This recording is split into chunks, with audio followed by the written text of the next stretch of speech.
Thank you so much. It is a great pleasure to be with the practitioners who will turn our Infrastructure Investment and Jobs Act from words on a page to projects on the ground.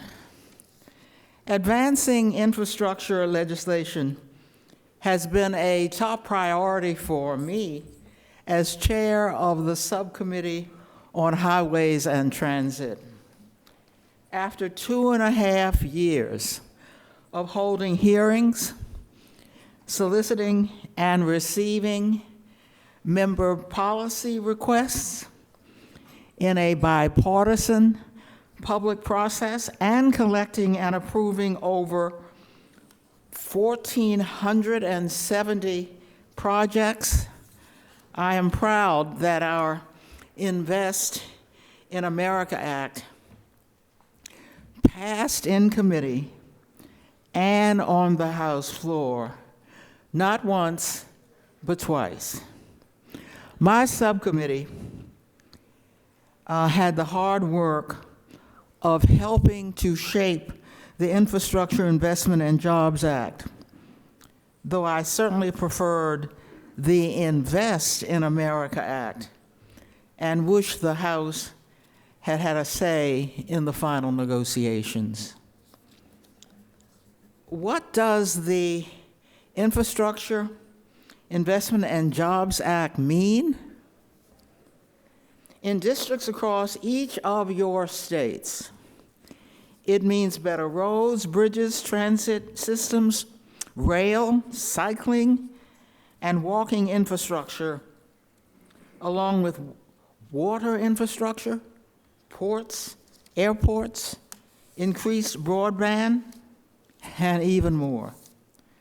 The Infrastructure Investment and Jobs Act authorized $600 million for all Department of Transportation programs, including $390 billion for 5-year formula funding for highways, transit, and surface transportation programs, $44 billion for bridge investments, $44 billion for competitive grants for major projects and local priorities, and $4.5 billion for rural grants administered mainly by departments of transportation. The law also provides $8 billion for safety programs under the National Highway Safety Administration and $5 billion for truck and bus safety under the Federal Motor Carrier Safety Administration. This represents a substantial increase over the approximately $260 billion authorized under the FAST Act, that's the last act, in 2015.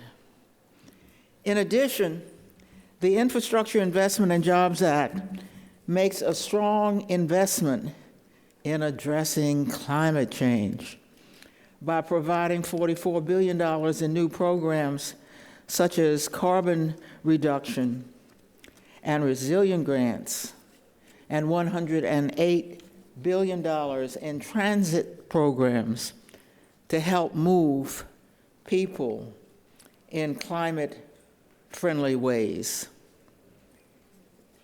These include $7.5 billion in one of my favorites, electric vehicles charging investments, and $8.7 billion in resilience investments through a new project grant program to help states, local communities, tribes, and territories mitigate the harm from natural disasters.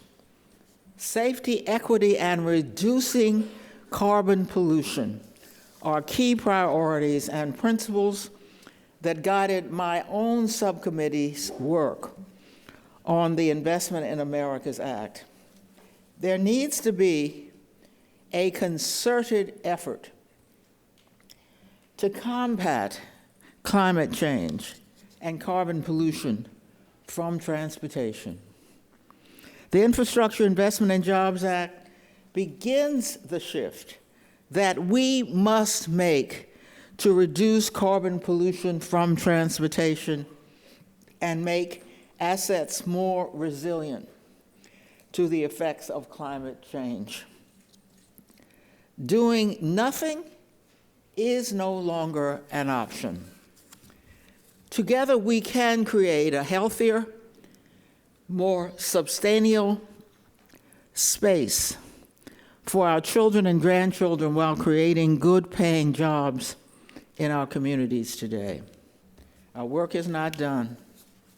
My subcommittee will be monitoring how Infrastructure Investment and Jobs Act programs are implemented and how funds are expended, and you can help us with that.